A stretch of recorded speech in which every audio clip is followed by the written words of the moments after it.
Hey guys, dim the lights, fluff up that pillow, maybe turn on a fan for some soft background hum. If you enjoy this soothing deep dive, feel free to like the video and subscribe. And I always like hearing from you in the comments, where you're listening from, what time it is. Now, take a slow breath and relax. Welcome to your life as a medieval university student. It's roughly 5 a.m. and the church bell hasn't even rung yet to mark the hour. Your breath mists in the dark. Yes, it's that cold. You can feel the hard wooden bed frame beneath the straw and hear the scuffling of a mouse, or is it a rat, somewhere under the bed. Charming roommates you have here. If you think your college dorm was bad, try sharing it with actual rodents. It's not Hogwarts, no magical feasts or cozy dormitories, unless you consider fleas and cold porridge magical. Why are you awake so early? Because in the Middle Ages, university life starts at the crack of dawn. Actually, before dawn. No snooze button here.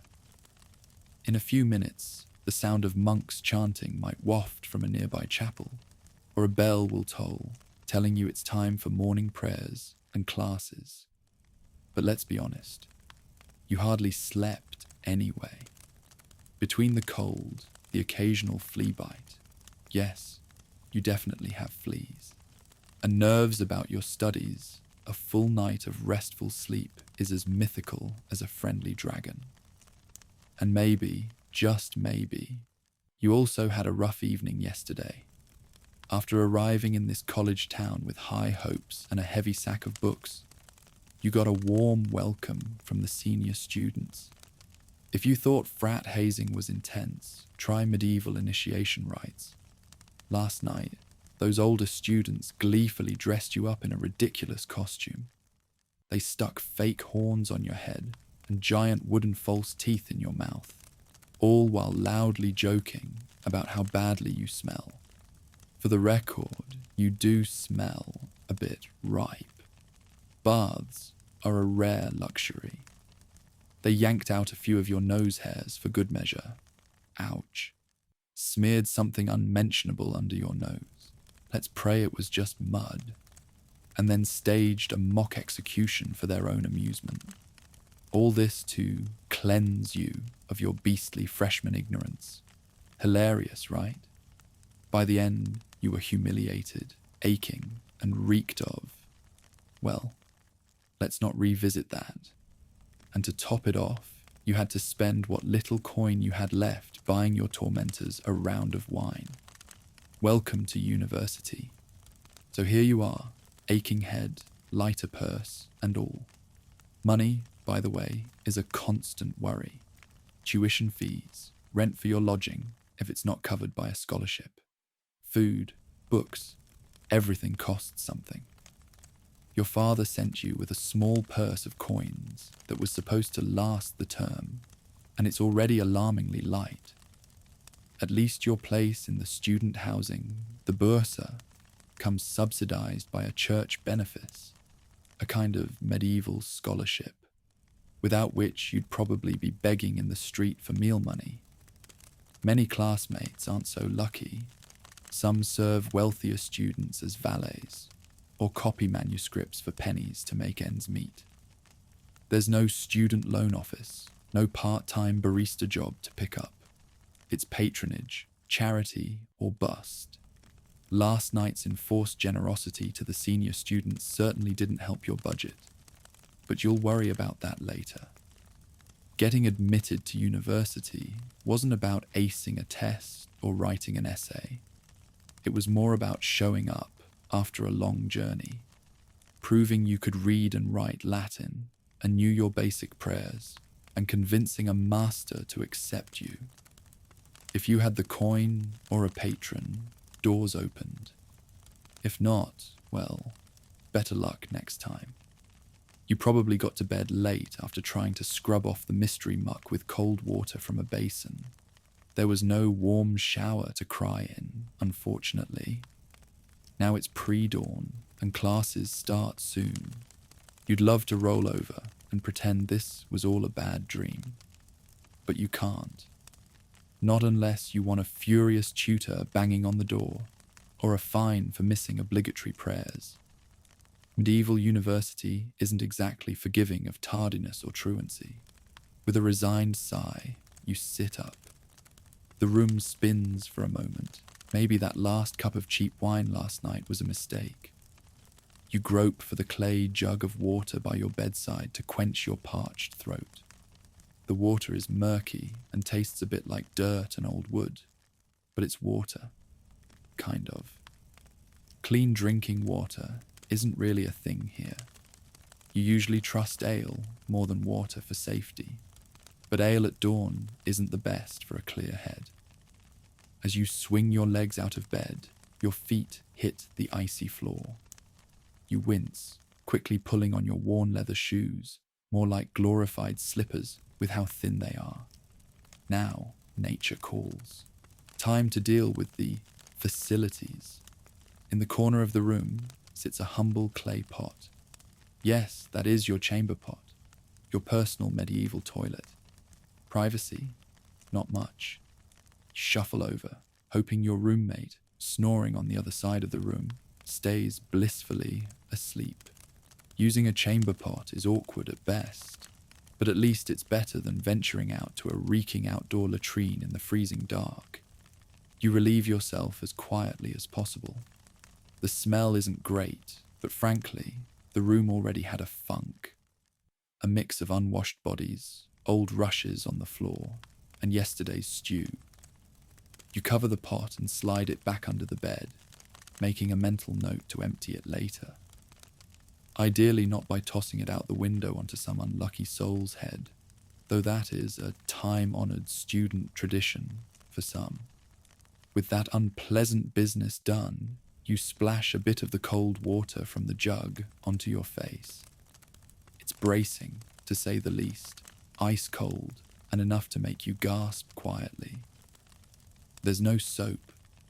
You can't afford such luxuries for a quick wash. You rub the sleep from your eyes and attempt a bit of dental hygiene, medieval style. That means taking a small linen rag, probably the cleanest corner of yesterday's shirt, and rubbing it on your teeth. No minty toothpaste, no toothbrush. Some students use twigs from a hazel tree to scrub their teeth, but you make do with a cloth and water. You swish a mouthful of water around and spit into a bowl. It's not exactly a whitening strip, but at least your mouth feels a little less like a barnyard. Time to get dressed. You reach for the pile of clothes folded, well, more like draped, on the small wooden chest at the foot of your bed. Dressing in the cold is an exercise in willpower. Every bit of fabric you put on is chilly and rough. First, a linen undershirt, slightly yellowed from many washes, but it's soft against your skin and helps keep you a bit warmer. Over that, you pull on your woolen tunic. It's the colour of undyed wool, kind of a vague greyish beige, because fancy dyes cost money you don't have. The tunic is a bit itchy, but you're used to it. You buckle a thin leather belt around your waist to keep it snug. Next are your wool hose, basically medieval leggings, one for each leg, tied at the waist. They have a couple of patches where you wore holes in them from too much walking, or maybe one too many falls during last winter's ice. Finally, you throw on your academic gown, a loose robe that all students are required to wear in this university town whenever they're out and about. It's a bit like a long black cloak, slightly musty from hanging by the fire to dry last night. It identifies you as a scholar and hopefully discourages the town bully from punching you, but let's not count on that. You run your fingers through your hair. If you had gone the full route of becoming a cleric, you might have a shaved bald spot, a tonsure by now.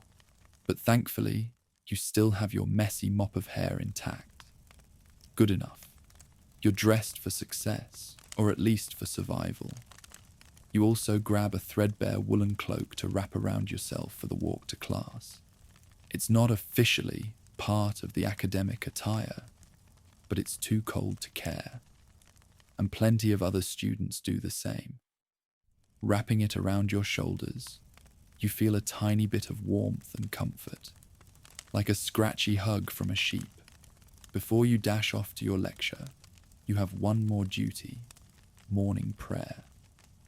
Since this is a cathedral town and your college has a chapel, attendance is expected. You shuffle out of your room and join the small stream of fellow bleary-eyed students heading to the chapel. The sky outside is still pitch dark, a few stars twinkling above the narrow, twisting streets. You can make out Orion hanging low on the horizon and the pale glow of the waning moon peeking between clouds. And a chill breeze nips at your face. You hug your cloak to yourself as you navigate the cobblestones, careful not to step in something questionable. Who knows what was tossed from windows overnight? The air smells of wet stone and a bit of smoke from early kitchen fires. Inside the candlelit chapel, the air is chilly and smells faintly of incense from last night's vespers. Tall stone pillars disappear into darkness above, and the coloured glass of the small windows only begins to glow as morning approaches. You find a seat on a hard wooden bench. The Latin prayers begin, led by a droning voice of a senior scholar, or maybe a young tutor trying to sound authoritative. It's warm enough here to make you a bit drowsy again. Dozing off during prayers is a constant temptation. You murmur the familiar Latin words under your breath, something about delivering us from evil, etc., while your mind wanders. The chapel smells of melted tallow candles and incense, a not unpleasant, sleepy fragrance. Your stomach gives a small grumble. Breakfast is still some time away, and last night's meagre supper has long worn off. You try to focus on the prayer, hoping it will earn you a bit of grace for the day ahead. After what feels like ages, but was probably only 15 minutes, the prayers conclude, and it's time to head to class. On the way to the lecture hall, you manage to sneak in a bit of sustenance. In the courtyard outside, a yawning kitchen boy from the college is handing out crusts of bread and small jugs of weak ale to students on their way to class. It's a simple breakfast. Yesterday's bread, a touch stale, and ale so watered down it barely counts as beer. You grab a crust and thank him quietly. The bread is hard. You have to gnaw it a little, but it's something in your belly. You wash it down with a few gulps of the small beer. Safer than water, remember. It's not exactly a caramel latte and a croissant, but it'll do.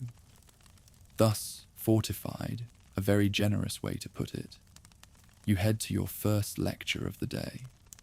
The lecture hall is actually just a converted chapel annex, basically a chilly stone room with wooden benches and a lectern up front. As you file in with the other students, you notice everyone looks as tired as you feel.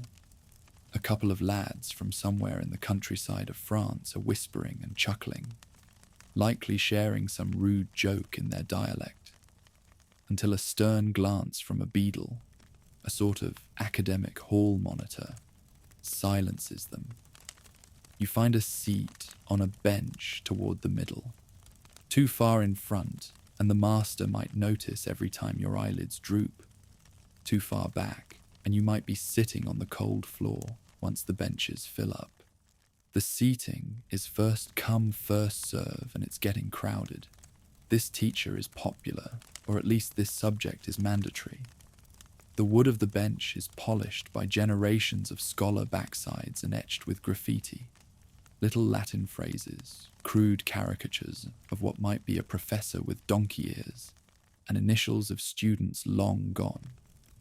You run your finger over an engraving that reads, Sapere aude, dare to be wise, and another that simply says, Iohannes was here, in sloppy Latin. Seems campus graffiti is an age-old tradition. A thin, pale light begins to creep in through the high, narrow windows as the sun rises. The room is still lit, mainly by a few sputtering oil lamps. They cast dancing shadows on the stone walls and illuminate the faces of about 40 young men wrapped in their cloaks and robes, shivering slightly. Everyone has a wax tablet or a bit of parchment and quill ready for notes. You set out your own writing tools, a small wooden tablet coated in wax and a stylus, since parchment is expensive and you're not about to waste it on scribbling. If something important comes up, maybe you'll borrow notes later to copy onto parchment. The lecturer, Master Robert, you think that's his name, you've only been here a week, enters with a flurry of his robes. He's a portly man with ink stains on his fingers and permanent furrow lines on his brow, probably in his mid-30s, though he looks older. Hard life, I guess. He clears his throat and greets the class, not with a friendly good morning, but with an immediate stream of Latin, bonum main, magistri e scholares, and so on. The gist is, he's saying good morning and starting the lesson, all in Latin, because that's the only language allowed in class. If you accidentally speak in the local tongue, you'll get a scolding or a fine. So Latin it is. Today's topic is Aristotelian logic, one of your favorite things. That was sarcasm, by the way. Specifically, Master Robert launches into an explanation of the categories, speaking rapidly. You do your best to follow along, translating in your head from Latin to your native French, or English, or German, whatever your mother tongue is. Here in this classroom it hardly matters. Everyone thinks in Latin by now. He cites Aristotle. Substantia prima est. Something about primary substances. Your mind wanders for a heartbeat, staring at the motes of dust drifting in the window's morning light. Snap out of it. You shake your head and try to refocus. This stuff is important. You'll be expected to understand it for the next disputation. Master Robert's voice has a droning quality, like a distant bee buzzing. It's oddly soothing and sleep-inducing. You catch yourself nearly nodding off as he meticulously parses an Aristotelian sentence that feels longer than a Bible verse. On 4 hours of sleep and with no coffee hasn't even arrived in Europe yet. Sorry, no Starbucks for you. And anyway, you'd never afford it. Staying awake is a heroic effort. The student to your left actually does fall asleep for a moment. His chin dips and he jerks awake when his stylus clatters to the floor. The master pauses his lecture just long enough to glare in that direction. You all hold your breath. But instead of calling the student out, Master Robert pointedly remarks in Latin, "Sinite somnum post classis," basically, "Let sleep wait until after class, gentlemen." A few students smirk. You bite back a grin yourself. Even in the Middle Ages, professors have their sassy moments. The lecture continues. Master Robert reads a passage from a hefty manuscript. It's actually a copy of Aristotle in Latin translation, then proceeds to interpret and comment on it. This is the standard method. Lectio, reading, followed by expositio, explanation. You scratch a few notes on your wax tablet, mainly keywords, or a quick shorthand of a definition. The wax is already a mess of indentations from previous classes, but you'll smooth it out later. He moves on to the next point, raising his voice a little to emphasize a particular argument. Some students are furiously scribbling on parchment. Those must be the rich kids who can afford so much paper. You envy their supply, but not the ink stains all over their fingers. After about an hour, the lecture wraps up. Your brain feels like it's been doing gymnastics. At the end, Master Robert asks if there are any questions. This is a risky moment. If someone asks a question that the master thinks is dull, he'll respond with biting sarcasm, or maybe assign extra work. If the question is too clever, it might spark a long tangential debate that eats up time and everyone's patience. Today, one bold student in the front, you recognize him, a braggart from a wealthy Florentine family, stands and asks, in Latin of course, something convoluted about whether Aristotle's 10 categories apply to angels. You suppress a groan. Angels? Really? Master Robert actually seems pleased with the question, though, and launches into a spirited reply involving scholastic distinctions so fine you'd need a magnifying glass to see them. You and a few others exchange weary looks. This might go on a while. As you gather your things, Master Robert reminds everyone, Ne oblivis carmini per legere, lectionem hodiernam, et paretia disputandum primam. Propositionem libri secundi cras. Do not forget to review today's lecture and be prepared to discuss the first proposition of Book 2 tomorrow. You sigh inwardly. That means you'll be spending tonight squinting at your notes by candlelight for at least an hour, teasing out the meaning of his lecture. No rest for the weary scholar. By the time the discussion about angels finally concludes, your stomach is growling loudly enough that the student next to you raises an eyebrow and grins. You flush with embarrassment and cradle your belly as if to shush it. Master Robert gives a final blessing. Education is often wrapped up with a prayer and dismisses the class. You made it through the first lecture of the day without dozing off or getting yelled at, an accomplishment worth celebrating, perhaps with another hunk of bread. Stepping out of the lecture hall into the late morning sun feels like emerging from a crypt. You tilt your head up for a moment, letting the sunlight warm your face. The sky is a crisp blue with a few white clouds. A beautiful day that starkly contrasts with the dim, cloistered classroom you left behind. The fresh air carries a hint of wood smoke from nearby hearths, and the faint tang of the river not far away. You fill your lungs and straighten your back, grateful for this brief moment under the open sky. The day has brightened, and you blink at the light. It's still chilly, but at least your bones got a break from that damp classroom. A group of students immediately jostle past you, laughing and speaking French.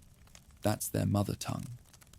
Others around you switch to Italian, or English, or German. Voices rising now that they aren't constrained to Latin. The university is a melting pot of the era, drawing folk from all over Europe, and the courtyard babble after lectures often sounds like a chaotic orchestra of languages. You catch a bit of one conversation.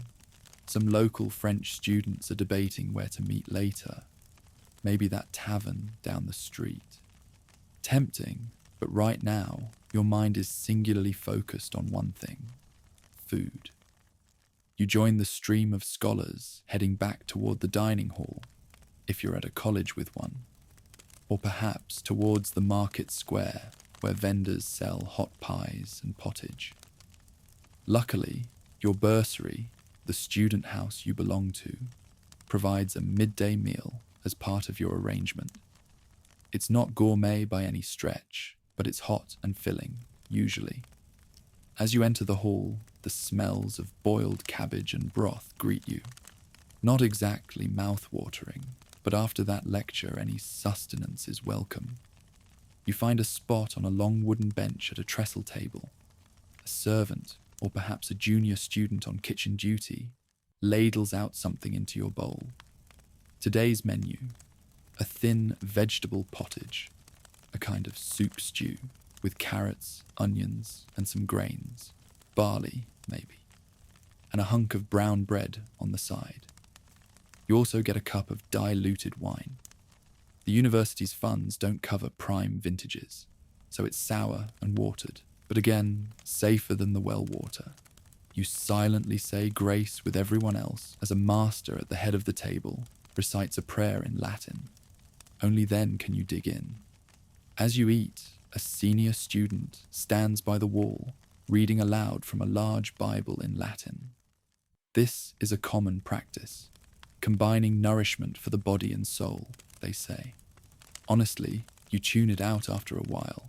Something about a parable you've heard a dozen times. Instead, you savor the simple warmth of the pottage.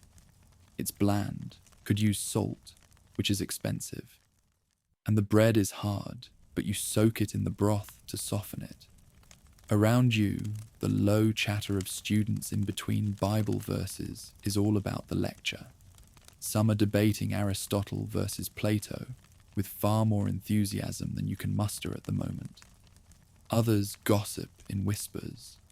You catch snippets about who got in trouble, like the unfortunate freshman who was caught gambling and had to spend a week doing kitchen duty as punishment, or the 2 students who dueled with daggers last month and were almost expelled.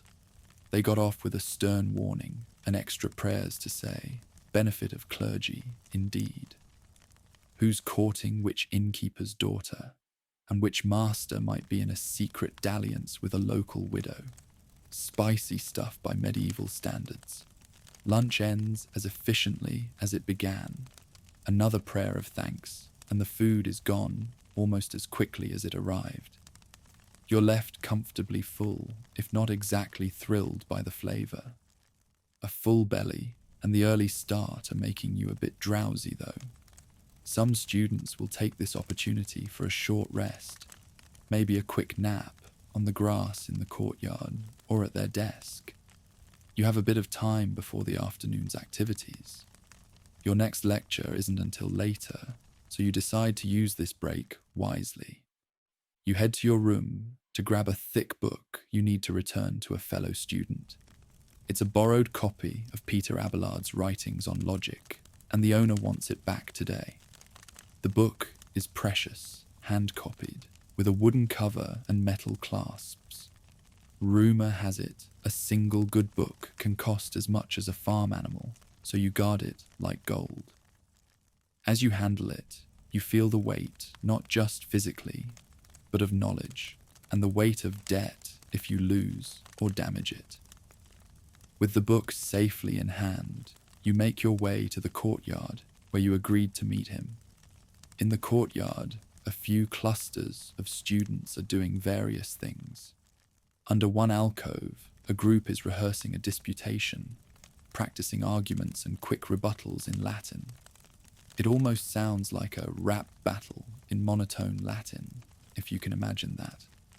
Nearby, in a corner of the courtyard, a pair of bolder students are whacking a leather ball back and forth with improvised paddles, something akin to tennis. It's probably against the rules, and at Paris they literally had to ban students from playing ball games in lecture halls after hours. But right now, no authority is watching, and the temptation to play is too great. A few others stand around, cheering quietly whenever someone makes a tricky hit. Elsewhere, 2 students are playing chess on a crude board, scratched into the stone bench, using pebbles and bits of twig as pieces. You spot the student you're looking for, a lanky German fellow named Wilhelm, and return his book. He thanks you, and you chat a bit about the upcoming afternoon lecture. You both commiserate that it's another session of law for him and more Aristotle for you. You try not to show it, but you're jealous that he's studying law.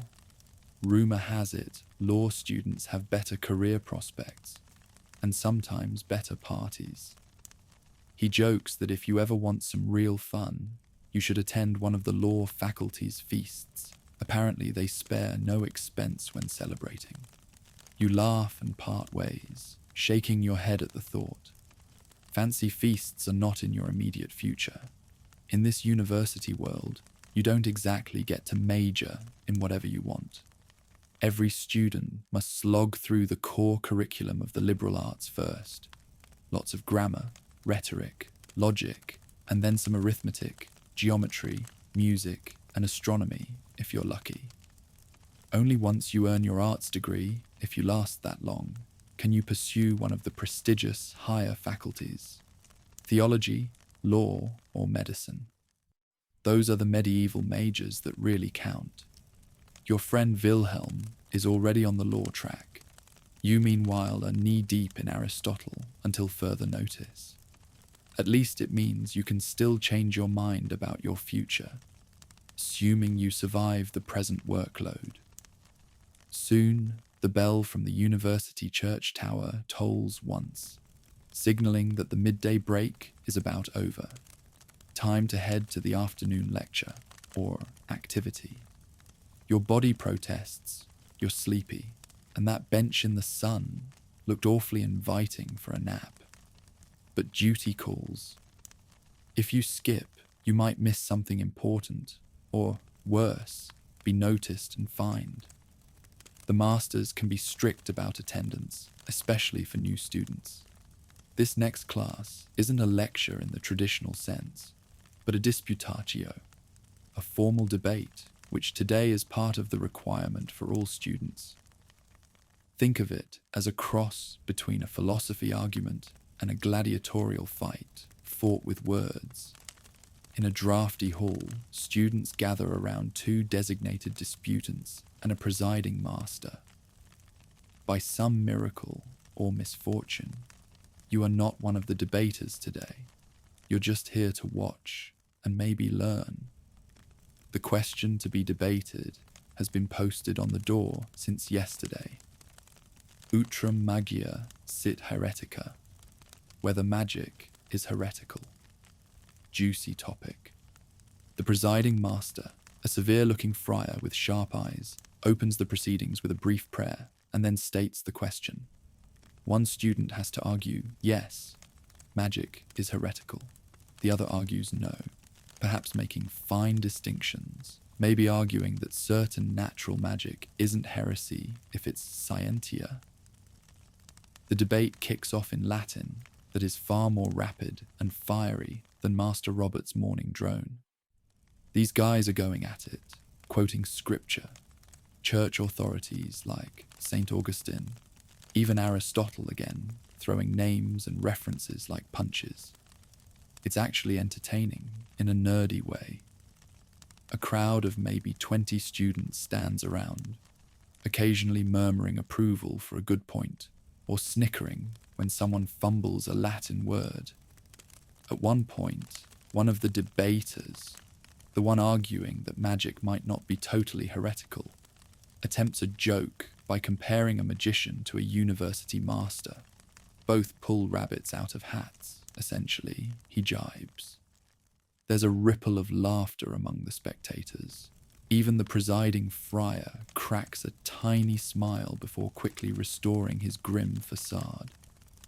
The other debater retaliates with a witty retort of his own, something about the only magic here being how quickly his opponent can summon nonsense. Ooh, burn. A medieval academic burn. Before concluding, the master invites any objections or questions from the onlookers. A hush falls. It's one thing to watch, another to stick your neck out. But one brave soul, your friend Pierre, nudged on by a couple peers, steps forward and poses a tricky question to the yes heretical side. He asks whether performing a miracle by divine power could ever be mistaken for magic. A murmur of approval ripples. Good question. The poor debater blinks, clearly tired, and stammers through an answer about miracles being distinguishable by their context and divine sanction. It's not a bad response, but a few witty heckles fly from the back.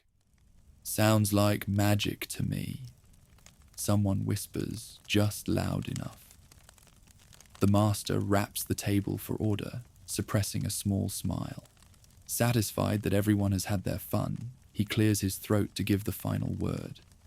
The disputation runs its course after about an hour or so of back and forth.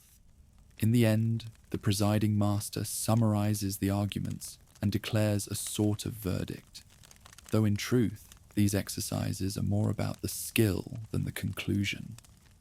Everyone applauds politely. Snapping fingers isn't a thing yet, so it's either clapping or tapping feet. You feel a bit invigorated. Watching others duel in logic woke you up more than the morning lecture did. You even learned a new argument or two to stash away for later use, just in case you're tapped to debate soon. But mostly, you're relieved it wasn't you up there today. Public speaking in Latin, in front of all your peers and teachers, with your reputation on the line. Talk about stress. You'd rather face another hazing ritual with dung. Well, maybe not that far. By the time the disputation is over, the afternoon sun is slanting low.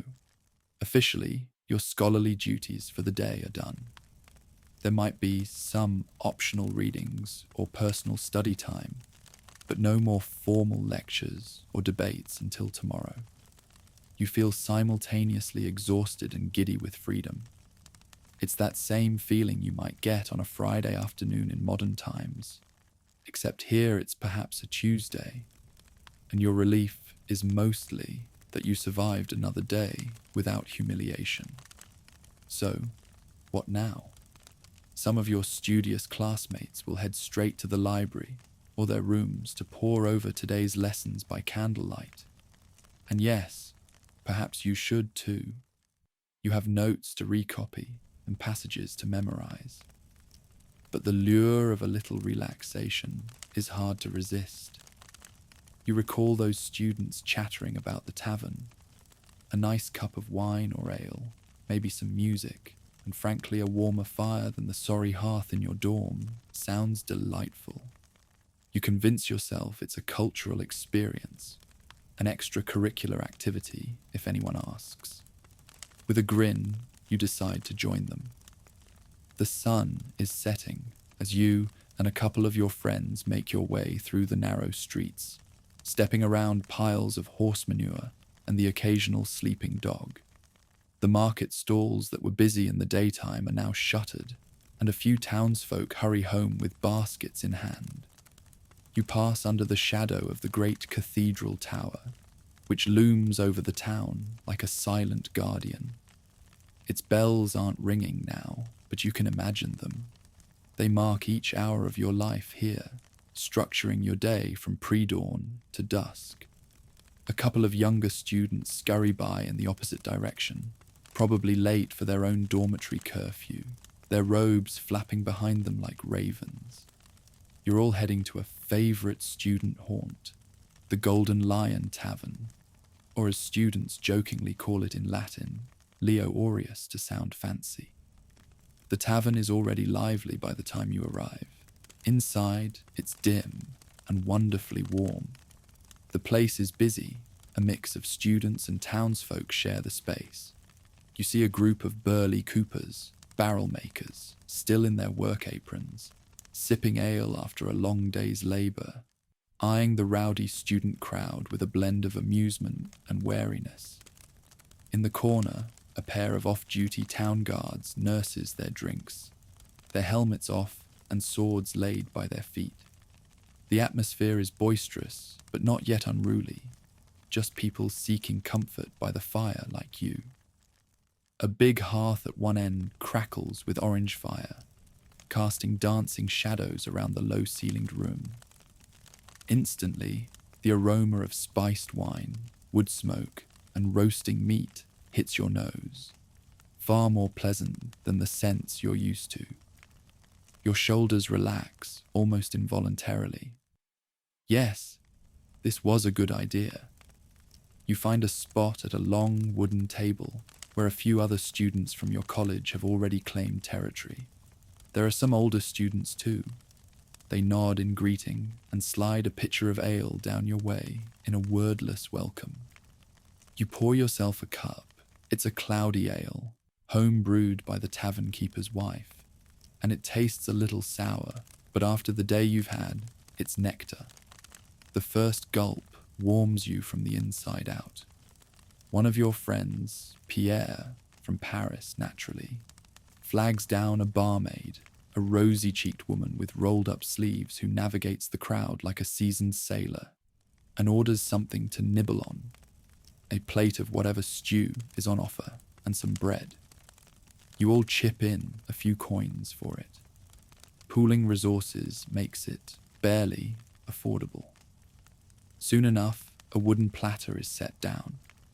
It has a thick stew with bits of pork and beans, and a loaf of rye bread that actually seems fresh. You didn't realize how hungry you still were until the smell hits.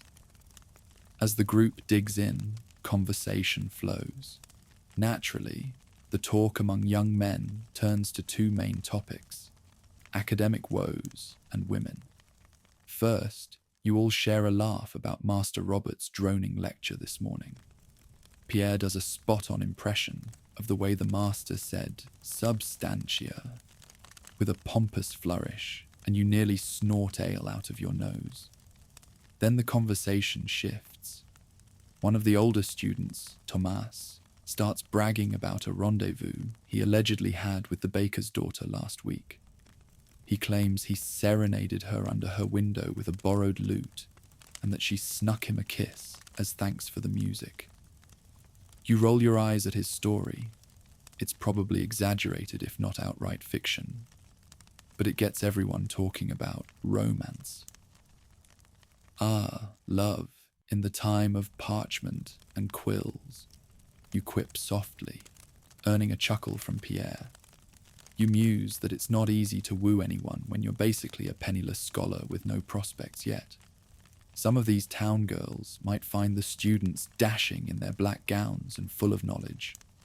Others see you all as troublemakers and freeloaders, not entirely wrong.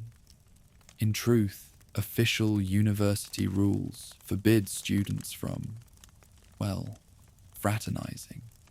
You're supposed to be celibate and focused on your studies, like clergymen in training.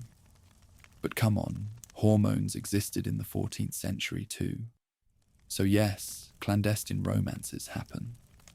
One of your friends shyly admits he has a crush on a merchant's daughter he saw at church. He hasn't spoken to her, of course. What is he going to do? Say, salve puella, to a random girl in front of everyone? Instead, he's written a short poem for her in Latin, which he recites to the group under his breath. It's florid and a bit cheesy, comparing her to a rose and her eyes to stars. You all tease him mercilessly for it, in a loving way, of course. But secretly, you find it rather sweet that even here, in these rough conditions, young love finds a way through poetic clumsiness.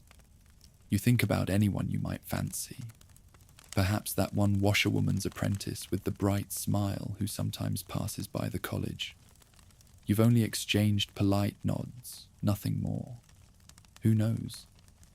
Maybe you'll write your own terribly sappy poem someday. Or maybe not. Passing your exams comes first, or so you tell yourself.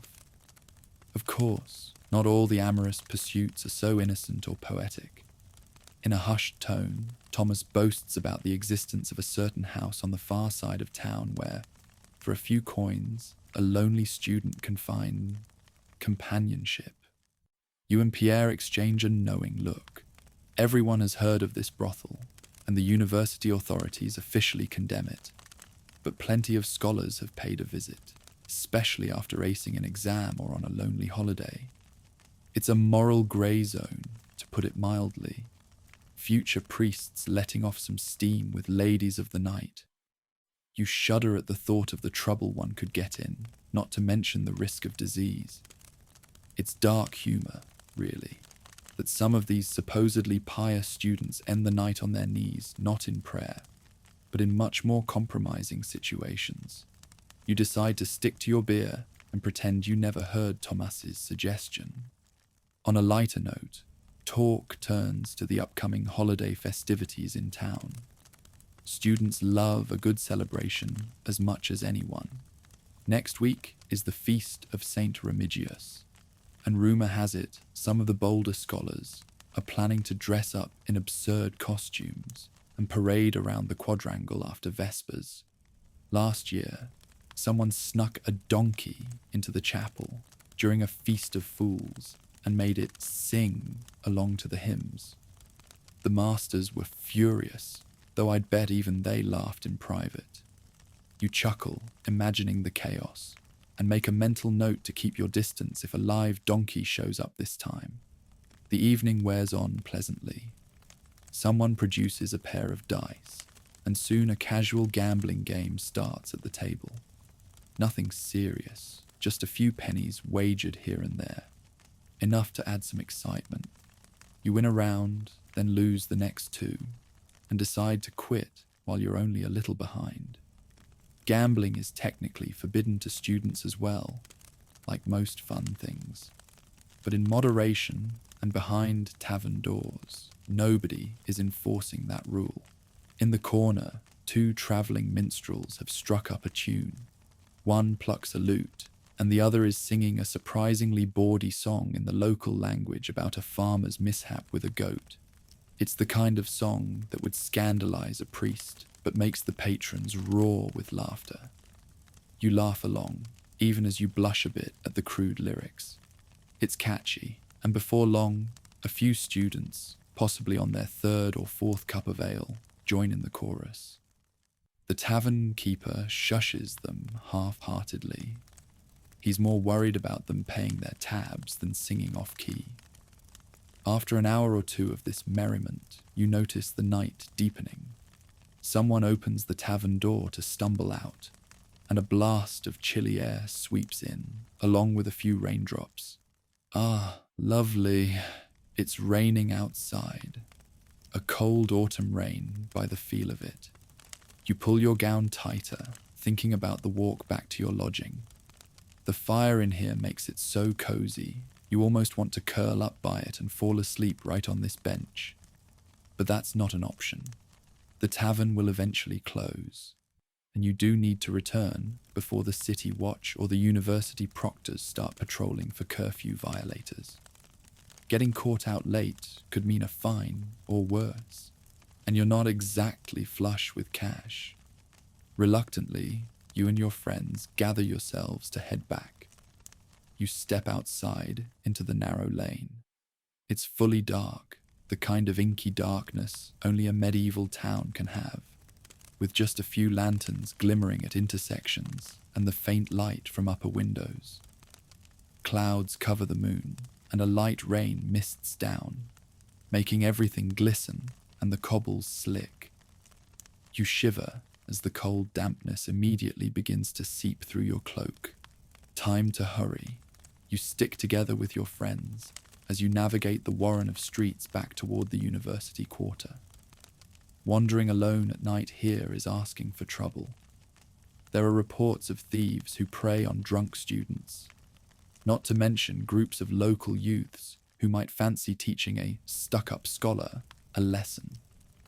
The rivalry between townsfolk and students is real. Many locals think of you all as rowdy, entitled clerics who don't have to pay taxes and who get away with mischief, also not entirely wrong. In turn, some students mock the townsfolk as unsophisticated or call them rustici, peasants. It's a recipe for the occasional street brawl. Sure enough, as you pass by a closed-up market stall, you hear voices ahead, loud, slurred voices. Your group slows down. Just beyond the next turn, there's a small knot of people blocking the way. Apparently 2 students and a couple of local apprentices in a heated argument. You catch snippets of mixed language, some Latin insults, so definitely students, and the locals responding with coarse vernacular curses. It seems one of the students might have knocked over the apprentice's barrel of eels. Random, yes, but someone was probably hauling eels from the river to market. Now there's fish all over the muddy street, and tempers are flaring. Before you can slip away down another path, shouts escalate into shoves. One apprentice swings at the student who, perhaps due to ale-fueled bravery, swings right back. In a blink, they're tussling. The other student trips over a fallen eel, this is almost comical, and lands on his backside. The second apprentice raises a stick, where did that come from? And brandishes it threateningly. Your heart thuds. This could get ugly. You've heard stories of town versus gown fights ending in serious injuries or even deaths. One famous incident in Oxford a few years back started with a student throwing a wine jug and ended with dozens dead. You'd prefer not to become part of a lesser-known sequel. One of your braver friends steps forward and calls out in a placating tone, mixing Latin and the local tongue to appeal to both sides. Friends, amici, let's calm down. No need for blood over some fish, eh? You hover behind him, ready to run or ready to help, not sure which. For a tense moment, nobody moves. Rain patters on your hoods. Then one of the apprentices, a burly lad with a missing tooth, snorts. Keep your scholarly nose out of it, or you'll be next, he spits out. In his dialect, but the threat is universal. Your friend wisely backs off, hands raised. Meanwhile, the student who started it all has managed to stand up. His face is bloodied from a punch, but he's pulling his companion away, muttering, "Let's go, let's go." The apprentices grumble some choice words about students and pigsties, but they seem satisfied to let the scholars slink off. Perhaps the prospect of actual violence lost its appeal, or maybe they remembered that harming a student could bring the wrath of the church courts on them. Either way, the scuffle dissipates almost as quickly as it began, leaving only scattered fish and bruised egos. You and your friends exhale and exchange nervous chuckles. Laughter is how you cope with the adrenaline. That could have been worse, Pierre whispers, adjusting his cloak. You all skirt the eels, mind your step, and hurry along. Your heart is still pounding from the near confrontation, but you try to make light of it. I almost became a martyr for academia. You joke quietly. Saint Scholar of the fish incident. The absurdity of it all gets a tired laugh from your companions. By the time you reach the college gates or the door of your lodging house, the rain has let up, but you're damp and chilled. You each mumble good nights. It's well past curfew, but thankfully your college's porter is lenient or perhaps already snoring. You slip inside, muddy shoes and all. The hallway is dark, save for a small oil lamp left burning at the stairwell. You tiptoe to your room, trying not to wake anyone. The whole building is quiet, except for the creak of the floorboards and the distant sound of someone snoring loudly. Someone always snores loudly in student housing. It's a rule. Inside your little room, the embers in the hearth have gone out, leaving it cold. You feel your way to the little table and spark a tinder to light a small candle. One of only a few precious candles you have, since wax is costly. The warm glow reveals the familiar cramped space. You shut the door gently and peel off your soaked outer layers. Your wool cloak steamed a bit by the fire at the tavern, but now it's just soggy and smells like wet sheep. You hang it on a peg, draping it out as best you can. Your academic gown, also damp and muddied at the hem, gets hung up too. You're down to your linen shirt and breeches. A shiver rattles through you, but you don't want to fuss with rekindling the fire for the short time before bed. You notice a couple of itchy red bites on your wrist and sigh. Fleas again. You squash one that you find crawling on your sleeve. The bloodsucker had a good meal from you, it seems. You mutter a half-hearted curse at it and flick it into the darkness. One day, maybe, you'll figure out how to get rid of these pests. Perhaps some of that scented herb mix your mother sent you could help if you sprinkle it in the straw. A problem for tomorrow. Your body is exhausted, but you have a nagging thought. Should you review your notes before sleep?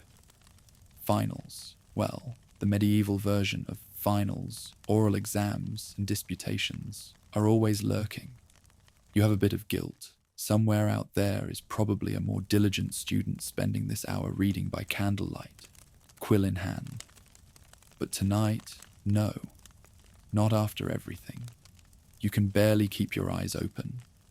You do take a moment to tend to yourself. Your head aches mildly. Too much ale, not enough water, classic. Rummaging in the little chest by your bed, you find a small packet of dried willow bark a friend gave you, a medieval student's aspirin. You chew a bit of the bitter bark, hoping it will ease the headache. There's also a tiny vial of herbal tonic a physician's apprentice sold you last month when you had a nasty cold. It smells of rosemary and something medicinal. You're not sick now, thankfully, but you take a swig anyway as a preventative measure against the damp chill you caught tonight. The taste is awful, but whether by faith or placebo, you feel slightly comforted that you've done something for your health. As you cork the vial, you consider if you actually fell seriously ill here, your options would be grim. The university might have a physician on call, but medical knowledge is, let's say, limited. They'd probably tell you your humours are out of balance and prescribe bleeding or some strange concoction. If you break a bone, a barber surgeon might set it after plying you with alcohol as the only anaesthetic. If, heaven forbid, you caught the plague or something equally awful, well, they'd likely just quarantine you and pray. Medicine in the Middle Ages is more art and superstition than science. You shake off the gloomy thought. Right now, you just have a mild headache and a heavy eyelid problem. Nothing a good night's sleep won't fix. After gulping down the last of your now room temperature ale from earlier, waste not, want not, you decide it's time to collapse into bed. You murmur a quick prayer by your bedside. It's habit, and after the near brawl tonight, you're feeling extra thankful for a safe return. Amen, you whisper as you draw the blanket up over your body. The straw mattress rustles beneath you.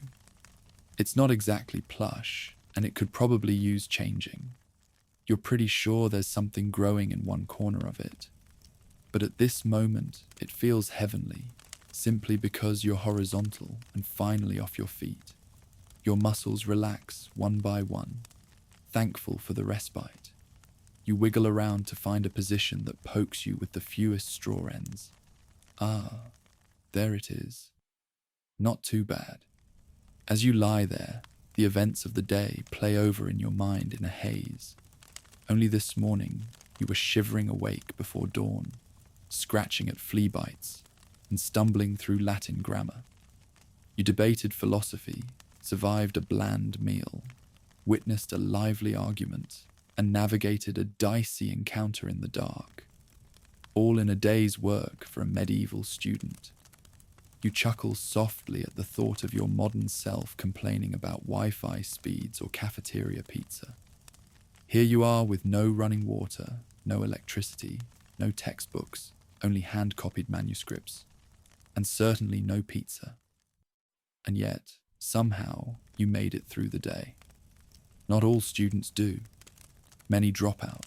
Some get sick. Some even... You don't like to think about those who run afoul of too many fights or vices. But you, my friend, survived your day in the Middle Ages. Graduation, by the way, is a distant goal. You need at least a few solid years of this grind to earn your bachelor's degree. The average student might take 4 to 6 years just to get that far. And if you aim higher, a master's or doctorate in law, medicine, or theology, you could be studying into your 30s, assuming you don't drop dead of plague or poverty first. No wonder so many never make it to the finish line. It's a minor miracle that scholars persevere through this for years on end. Many didn't, many wouldn't. In the quiet, your thoughts wander beyond today, back to how you even got here. Only a few months ago, you were a wide-eyed youth, leaving home for the first time, with a sack full of clothes and a head full of dreams and basic Latin grammar. You remember the journey, trudging for weeks on muddy roads, hitching a ride on a farmer's cart for a day, sleeping in barns or under the stars.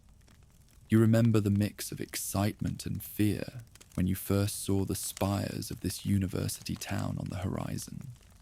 The world here seemed so grand and intimidating then. Orientation consisted of finding a place to live and introducing yourself in broken Latin to a bearded scholar who agreed to enroll you after skimming the letter of introduction your parish priest wrote. So much has happened since that first day. You've settled into the routines and hardships, learned to dodge trouble, mostly, and found camaraderie in unlikely places. In quieter moments like this, you sometimes ache for home. You pull out a small token that you keep hidden in your table drawer, a little wooden cross your mother gave you, or the last letter from your father with his clumsy Latin script sending blessings. It smells faintly of home, of beeswax and the herbs your mother tucked in the parcel. You recall evenings by the hearth back home, far from the sophistication of the university, but filled with warmth and family chatter. The contrast is stark. Here you are surrounded by books and knowledge and excitement, yet some nights you trade it all for a bowl of your mother's thick stew and the sound of your siblings whispering nearby. Such wistful thoughts visit you when exhaustion sets in. You know you're privileged to be here, that many dream of an education like this. Still, being a scholar can be lonely. Perhaps it's the price of chasing wisdom across countries and languages. You allow yourself a moment of homesickness, then sigh and close your eyes. You have years more of this life ahead if all goes well. It's often said that people today wouldn't last a day in medieval conditions. After experiencing this day alongside you, it's easy to see why. The comforts of modern life, warm showers, soft beds, smartphones, antibiotics, a semblance of law and order, are distant dreams in this world. You endured hardships from the moment you opened your eyes. The cold, the filth, the strict discipline, the endless rote learning, the hunger, the temptation to break rules just to find a little joy, and the very real dangers lurking after sunset. It's okay to admit it. Part of you wanted to quit by mid-morning, when you nearly fell asleep on that bench. Another part of you wanted to stay by the tavern fire all night and say, to heck with classes. It's amazing that students manage to persevere through all this for the sake of knowledge. Outside, the town has fallen quiet. Faintly, you hear a distant shout from a night watchman making his rounds, and the far-off echo of the cathedral bell striking the hour, a soothing, familiar toll that reassures you all is well for now. Tonight, you can finally rest. The rain outside taps a gentle rhythm on the roof. The last glow of your candle wavers and dies, plunging the room into soft darkness. You close your eyes, breathing in the cool air and the faint smoky scent that clings to your clothes. In your drowsy mind, you feel gratitude that your bed, scratchy straw and all, is relatively safe and dry. You even feel a bit proud for making it through a day that would challenge the toughest modern student. Sleep well, scholar. Tomorrow will be another adventure, but for now, you've earned your rest. The fire's gentle crackle and the soft patter of rain outside lull you further into dreamland. In this moment, despite the hardships, life is simple. You are warm enough, safe enough, and young with dreams still intact. You allow yourself to drift, knowing that dawn will come soon, and with it, another chance to learn and live. For now, though, just sleep. Good night.